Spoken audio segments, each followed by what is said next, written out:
it is Nikki and welcome back to the channel for more on probably my favorite writing related topic, character building.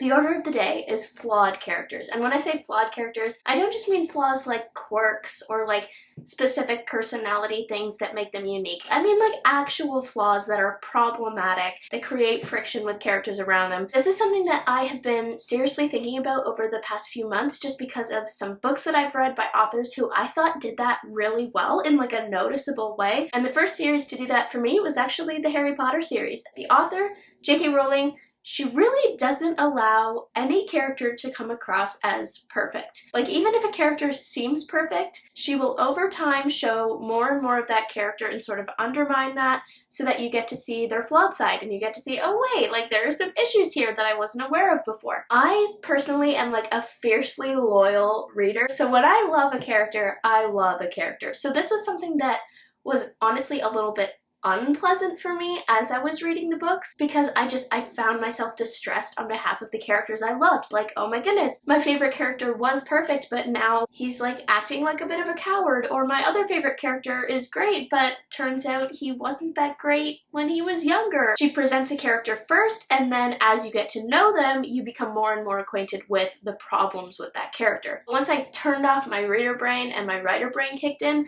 I was able to see it a little differently and to see how that actually made the story way stronger than it would have been if all the characters were perfect. And the way that she modeled it in her series, by first presenting their characters at their strongest and then gradually bringing some of those flaws out of the woodwork the more you get to know them, totally mimics like how it works in real life. When you meet a person and you get like a good first impression, the more you get acquainted with people, the more familiar you become with the little idiosyncrasies or little flaws with the person, my own included, obviously. So it was cool because the thing that was like a little bit distressing or frustrating as purely a reader was also the thing that gave like this sense of grit and like realistic pathos to the story, which made it so engaging for me. So I thought that was really cool, and it kind of got me thinking about that. And then another book that I read more recently that did the same thing, Jane Eyre. Such a good book. It knocked my socks off, like did not go the way I thought it would, just so good. But one of the things in particular that I thought was really interesting was how flawed the male lead, Mr. Rochester, is. Like,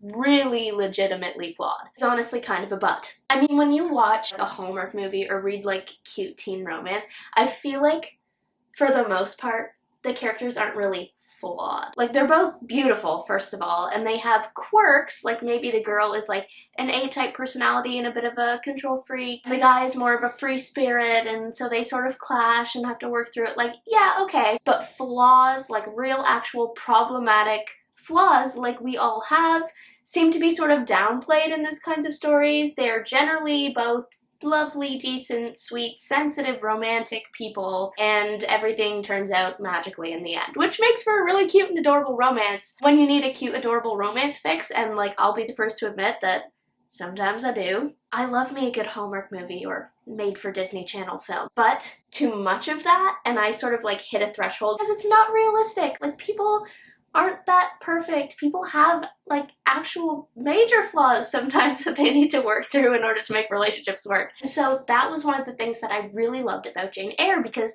the author, Charlotte Bronte, just did not shy away from that at all. Like, she just laid out Mr. Rochester's flaws so clearly. There was no mistaking what he was. He was a little domineering, sort of a tyrant, used to having his own way, kind of selfish, a little bit like mean, but it was kind of refreshing because both the author and the main female lead weren't afraid of those flaws. They were taking them in, being fully realistic about it, but still appreciating the person and still showing how when push came to shove, like there was a decent person under there and that he wanted to be a better person so that there was room for character growth. I will not give away the ending. It did not end the way I thought it would. Major twists and turns go on in this book. It was so good. Like, highly recommend Jane Eyre.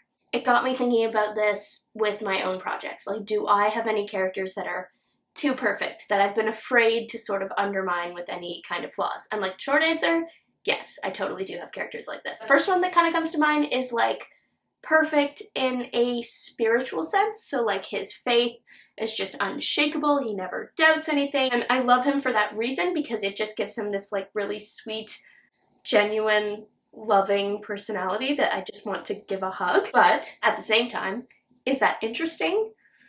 Not super. And is it realistic or relatable?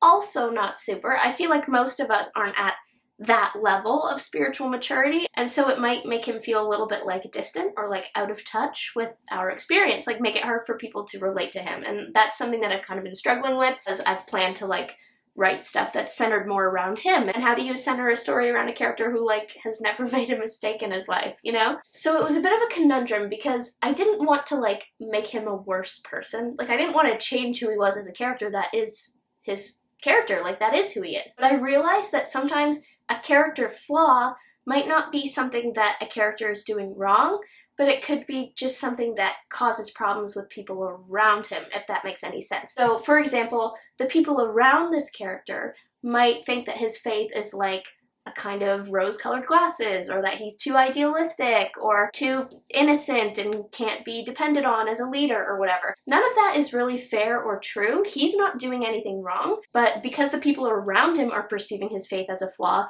it still creates that sense of like tension and suspense around his character, where the reader goes, ooh, I don't know if he's in the right or not, because the people around him don't think he's in the right. That hopefully would like also generate some sympathy for him, so that the reader can still connect with him on some level, even if we can't fully relate to like his level of maturity. But we all should be striving for that level of maturity. I hope that makes sense. That's just something that I kind of thought of with his character, that adding some perceived flaws can still sort of make it more interesting, even if they're not actual flaws in his character, even if he himself is not doing anything wrong. I was nervous to start like underlining some of these characters that I've had for so long, but the more I actually write it, and as I'm writing it, it's like more fun and interesting to write, but I also feel like it's making them feel more gritty and more real and raw, and I'm hoping that that will help people to connect with them more. At the end of the day, like, it makes sense for characters to be flawed and to not make the right decisions all the time, and to have some baggage that they're carrying from their past. I don't know about you guys, but I have never met a human who has never made a mistake, with the exception of Jesus, obviously. Thanks so much for watching this video, guys. I hope you enjoyed it. Feel free to like and subscribe and comment below with your favorite flawed character. I love questions like this. I don't know what I would answer. It wouldn't be Mr. Rochester, but it might be Professor Lupin. That is all from me, but do not forget to spend some time in the clouds today.